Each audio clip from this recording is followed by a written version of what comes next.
I'm doubling down on what I said about being scared by Swifties.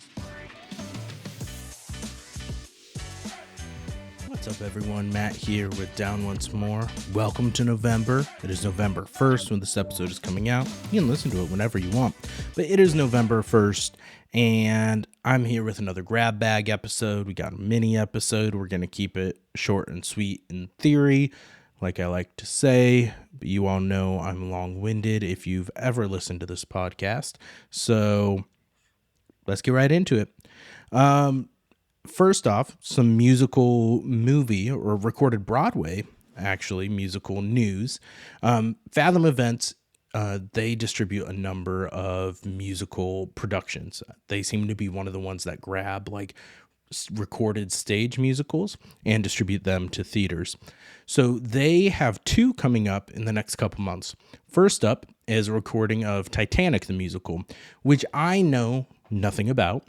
I bought tickets to it because it said it is an award-winning production. It's won a ton of things. It's for 2 days only, November 4th and 8th in the U.S., and I believe in the UK as well. So my theater on November 4th is doing one showing of it. That might be incorrect. There might be two, but limited amount of showings. So November 4th at 3 o'clock is when I'm going to see it. Like I said, I know nothing about this. I looked it up, and it's apparently when they at least did the Broadway cast recording album was in 1980. So I'm already getting worried that this is not going to be my vibe, but we'll see. We're going to strap in. I think it's a little over 2 hours long, about 2.5 hours. That's the first one coming up. If any of you go to see it, we'll see. I might talk about it on a mini episode. Rayleigh's debating if she's going to be able to go see it as well. We might talk about it on here, but that's not going to be our November movie review because not enough people have the opportunity to see it. What our November movie review is going to be, we're doing an early reveal for you, is we're doing Newsies. And we're going to mash up, at least the intention right now, depending on how long the episode goes, it may get split. But the intention is to discuss both the 1992 movie with Kristen Bale and the filmed Broadway version starring Jeremy Jordan. And so those have some differences to them. We'll get into that in the podcast. Both of them are streaming on Disney Plus right now. So if you want to check those out, we're giving you lots of heads up. You have a month until it releases, our episode releases. So go watch the Newsies versions. That's going to be our November musical movie review. The next Fathom Events recorded Broadway feature that's going out is Waitress, the musical. And that has a little bit of a longer run. It's supposed to be in theaters from December 7th through 11th. So a 4-day stretch there, kind of mid-December. And this was filmed from the 2021 Return to Broadway with Sarah Bareilles, who wrote the music for the song, for the show, playing the lead character. So I have tickets to that already too. So that's coming up. And that one I'm excited to see. I never saw the Kerry Russell movie, Waitress. I know about it tangentially, but I never got the chance to watch it. I don't know if I'm going to watch it before the musical or not. I think I might do musical and then watch the movie, but we'll see. The only thing I really know about it is that there's a song about baking, because I've heard bits and pieces of that, and that I've gotten shit on by multiple people for liking Jeremy Jordan's version of She Used to Be Mine better than Sarah Bareilles'. And I know that makes me sound very sexist, but if you listen, I got a thing for Jeremy Jordan, his voice, his emotion, his performance, the way he delivers some of the lines, almost a little more energetic and passionate than at least Sarah Bareilles on the cast recording. I haven't seen her sing it live. I'm excited to see it in the movie. And that's another one that we'll see if Rayleigh gets a chance and sees that. That's a little more well-known. It's got a longer run. We may discuss it on the pod. We may just release that. And same with Titanic. We may record like a brief thing on it and release it as a bonus episode. We'll see. Stay tuned for that. A couple other things. I am in the early works of pulling in friends Rachel and Steven, who you may know if you watch some of our bonus episodes. I did a Succession recap with them and also did a Fast 10 review, which I'm still going to call it Fast X because that's more fun. Did a Fast X review with them. Rachel and I share a certain affinity for the Saw movies franchise. Steven, not so much. We've talked about doing a rewatch of the movies and doing recaps of those. These would be bonus episodes that would live on YouTube, and probably we'll see. I'm debating if I'm going to throw it in this Down Once More podcast feed on Apple, Spotify, all those places you can listen to podcasts, or if I create a second one for it, it'll be a limited series. I'm only going to do like 10 episodes of it, one for each movie. There'll be shorter episodes, most likely, not as well. I'm sure it'll be kind of off the rails, but not quite to the extent that Rayleigh and I get sometimes. And so I may break it down to its own podcast on podcast platforms. So kind of under our brand umbrella. But on YouTube, it'll be on the Down Once More channel. There'll be a separate playlist for them. It'll be on there. And I'll tag all the audio episodes with it too, if it stays in our same feed, because I know that's not everyone's cup of tea. Don't expect everyone to listen to that. Like I know you listen to all of our other stuff on Bated Breath. Another thing, if you notice, I may have, if you're watching on YouTube anyways, I rearranged my office recording area. Got some more decor in the background, some Broadway. The reverse camera always throws me off, and I feel like I'm pointing the wrong way like an idiot. But we got Hamilton playbill, Aladdin playbill, some other random knickknacks over there. So, and the fuck off sign is back. So that's the important thing that I know you all care about. But with the new format on YouTube, when we record Rayleigh and I, it's probably going to get cut off. And so you will not see any of this unless you watch the YouTube video mini episodes with me. So enjoy the extra ambiance behind me.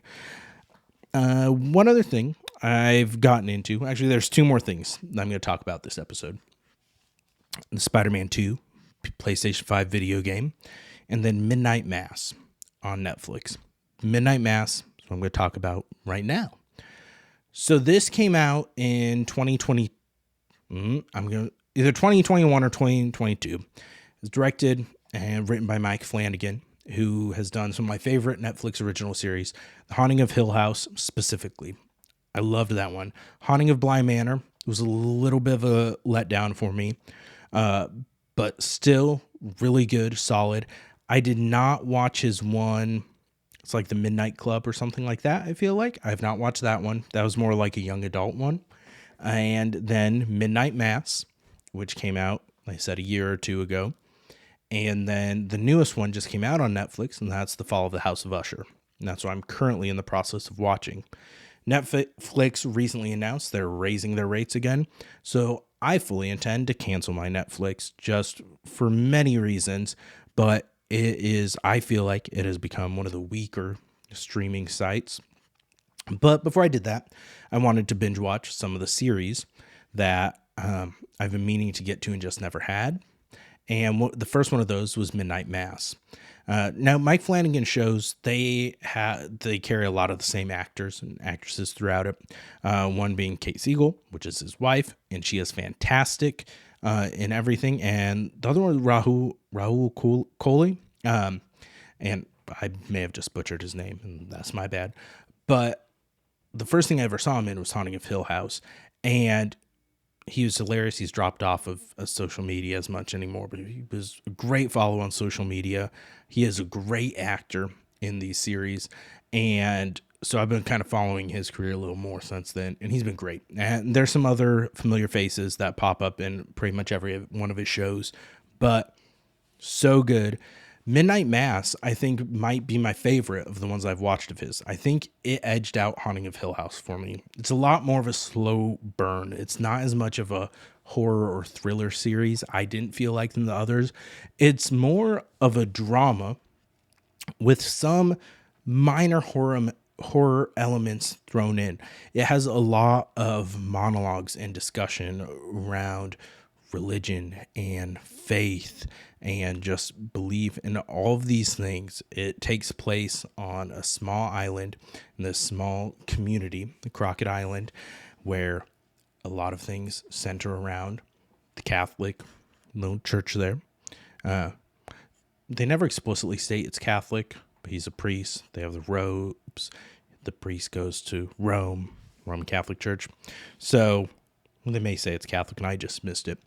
But I don't know, a lot of the conversations and the discussions and the dialogue that's going on, it's one of the most well-written shows I've seen. Raul Coley plays a detective that's on the island who's Muslim, and he's in this community that's primarily very heavily Catholic and religious, and just some of the conflict arising from that, and just, I don't know. There was something about the show that just captured me, even though it was such a slow burn compared to some of the other ones, that I was sucked in. And I'm a I'm a medium nerd, and I'm also a medium video game nerd. And so Spider-Man 2 came out during this period, and nope, that's a lie. It was not Spider-Man 2. I misspoke. Assassin's Creed Mirage came out during this period. I'm a huge Assassin's Creed fan. Played all the games, completed almost all the games, and I just could not put down the show until I finished it. It's 7 episodes. They're an hour long each, so it's a fairly quick binge, but I would highly recommend it if you still have not Netflix, whether you are religious or not. Just this whole thing and the notion of, I don't know, I don't want to get into things and spoil it, but it does have some horror elements, so definitely not for everyone, but those are fairly mild, and it's a new take on that and a new telling. Like I said, is primarily about the people and faith and belief. Those are the core themes throughout it. And if you haven't watched it, watch it. Mike Flanagan, I'm pretty much signing up for anything he writes and directs. Everything, like, I haven't been let down at all. So that's gonna be a thing that's gonna keep me coming back to Netflix if he keeps doing more things there. He's doing an A24, I believe, series. It's an independent thing that's been received a waiver from the strike that's still going on, the SAG-AFTRA strike. And I know A24 was one production company that they've agreed to all of SAG-AFTRA's terms, so they have a waiver that they are able to still work on producing things. Their actors are still able to promote those things. It's not a struck production company right now. So that's really neat. And so I'm really excited about that.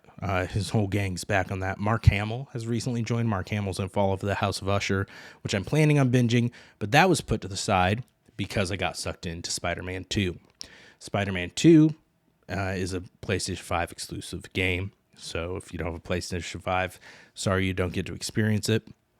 It's put out by Insomniac Games. They have done, this is their 3rd Spider-Man game. They did original Spider-Man, which I believe was in 2018. Miles Morales, I believe, was a smaller game. It was kind of a spin-off of that. And that was 2021. And then now this Spider-Man 2. Spider-Man 2 is their largest game out of the 3. Insomniac is a game production studio that has a great track record. They also did Ratchet and Clank games. I feel like there's some other ones thrown in there that I'm not thinking of right now. But this is one of my favorite single player games that I have played. It's technically an open world, but there's a linear story throughout it. There's little side missions, quests, crimes that can pop up throughout it. I said it's their largest game yet. It's still only total to complete everything is about 30 hours long. And probably more like 25. Depends on how much time you just spend swinging around, waiting for random crimes to pop up. The traversal in this game is some of the most fun that I have ever played. Swinging, and you have web wings through it too, gliding throughout the city. Everything is just so fluid and so much fun. I could not really put this game down, besides when I was working, of course. But when I'd wake up, I'd play some before work. When I got done with work, I was playing this instead of watching Fall of the House of Usher or other shows that were coming up. And from a narrative story, it kept me coming back. That's something that I feel like a lot of open world games can lose, that main story thread throughout it, because you get sucked into so many other mini quests, side quests, and there can be so much time between the main story missions that you don't always feel as connected. And I know that's one criticism. It's where this is an open world and there's some side quests. It is still fairly bare on those, besides little crimes popping up. There's maybe one or two actual quests you do between main story missions that you can choose to. There's different challenges and things you can visit, but they're fairly short, like less than 5 to 10 minutes. And so, yes, it could be a longer game, but they told the story they wanted to play. Right now, my biggest complaint is at this moment, there's no new game plus mode. Once you complete the main story, there's not much to do in the world. So, like, I finished it and I'm like, I was still loving this gameplay. I don't want to turn around and start a new game and go back from scratch without all the powers, gadgets, everything like that. But there's no new game plus mode yet. I've heard rumors end of the year, end of 2023 is when that's supposed to launch. So we'll see. There's some complaints, people, about some of the suit choices. Yeah, there's ones that could have been better. Yeah, some of them may not be your favorite. Overall, it's fun. They're telling the story they want to tell. I thought it was great. It sucked me in. It kept me wanting to come back. I'm excited. Insomniac's next announced game is they're doing a Wolverine solo game. They said is going to be more mature and visceral. And so we're probably going to get an M-rated, fully berserk Wolverine. They can craft a game world. They can craft a story mode. It's going to be interesting because traversal for someone like Wolverine and everything is going to be so much different than Spider-Man and Miles, who's also Spider-Man, and even Ratchet and Clank. They're a thing like that. I feel like he's a lot more slow and lumbering, and I don't know, it can be quick, but like you're more stranded to the ground. You're not going to be swinging through the cities. I would really like to see Insomniac do a Superman game. After what they showed they could do in the traversal with the web wings in this and flying through the city, I think they could absolutely crush a Superman game. I know one thing you run into with a Superman game is he's a very overpowered character. And so it can be hard to capture that in the game form without it just losing all credibility, essentially, and nerfing that character hardcore, and you can't just give everyone kryptonite. I don't know. I'd be interested to see him do it. I'm excited for what the future holds. I'm not going to get into everything because I don't want to do spoilers, but I really like some of the changes they made to gadgets in this game. I saw a lot of people shitting on it because they did away with the gadget wheel. There's only like 4 gadgets instead of potentially 8 they can swap back and forth. I hate cycling with a gadget wheel, so I like where they assigned them to the D-pad and the right bumper. I really liked that. I liked that change. So I highly recommend if you've been holding out. I saw some people say I'm not going to pay $70 for a 25-hour game. Single player, why not? I get that much enjoyment out of it. I spend more money on one meal with people. Like if I'm going out on a date with the wife or whatever, we're spending more than that in there. And that's a 30-minute hour experience. So if you can get enjoyment out of it, then it's fun. Support the devs, enjoy the game, go out there, have fun, live your best life. I have a couple favorite suits from the game, but again, I'm not going to share them because I don't want to spoil it. Another one, I'm on video games. I talked about clear back when I did my Last of Us reviews with Last of Us 1. I was playing through Last of Us 2, and I was going to do a kind of recap of that, of my thoughts once I got that story refreshed and where I thought the future seasons could go of the show, because there's only 2 games. They've made comments that they're not going to go beyond the games with the story, but there's not a Last of Us 3 game announced yet, and Last of Us, the first season, was such a hit, and Last of Us 2 is so much bigger than Last of Us 1. I don't think you can do it in one season of television. You just can't. If you want to really flesh out some of the story elements in there and some of the big drastic changes that happened Last of Us 2.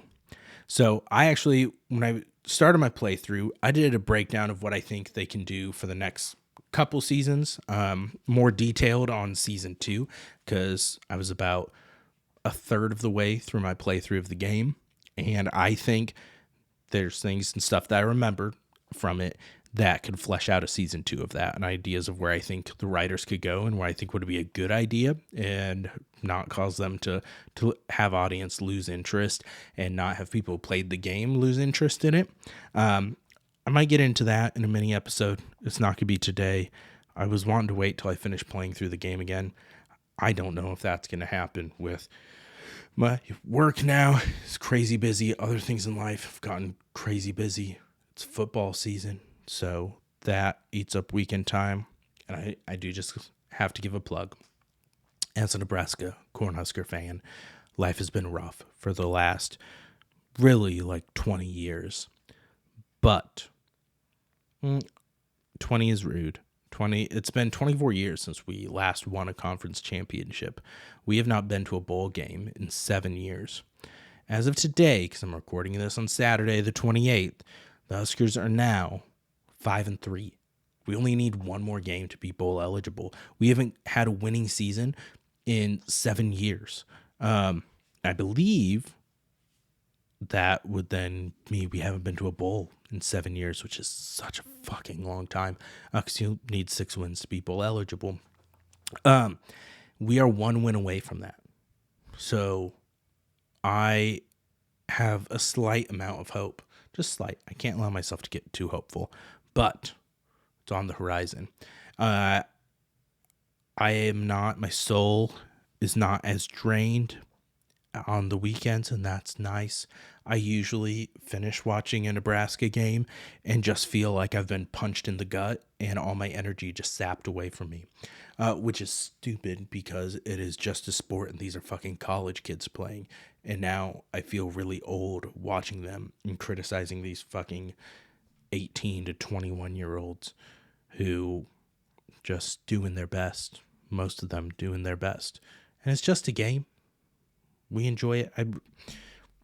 I know fan is a take on fanatic, but there are a lot of fans that just need to calm the fuck down, realize these are real people.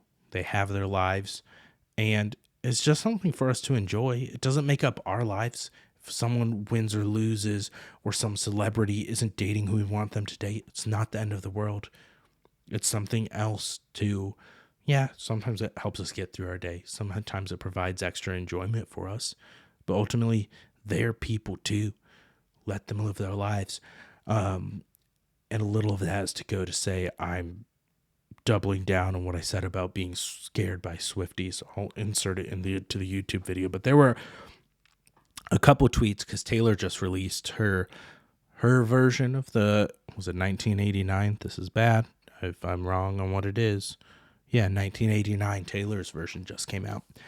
And I enjoy Taylor Swift and think she is talented as hell. Swifties scare me. There was a tweet that was pictures from one of the fan accounts, the Taylor Swift updates. It's photos of Taylor Swift inside what? I don't know. Inside the album, maybe? I don't know. It was hashtag 1989 Taylor's version. So inside that, probably either the CD or the LLP. And then this person quote tweeted it. This showed up. So behind the curtain, the Down Once More Pod Twitter or X page, I do not promote well. I do not post much on there. So what they do when you don't follow a ton of people and you don't do a lot of things on there, they send you notifications for random suggested tweets. For some reason, this was a suggested tweet for me. And it was this person quote tweeting pictures of Taylor Swift. Again, it'll be inserted in the YouTube one. She said, her belly button in these photos, ... A lot of y'all don't know the lore. I don't know what that means. Yep, she has a belly button. I'm confused. And then there's another one because there is a video of Travis Kelce like recording himself and singing Excited when one of her songs came in at the club or whatever that he was at. And someone zoomed in on a picture of him in the club and at his phone.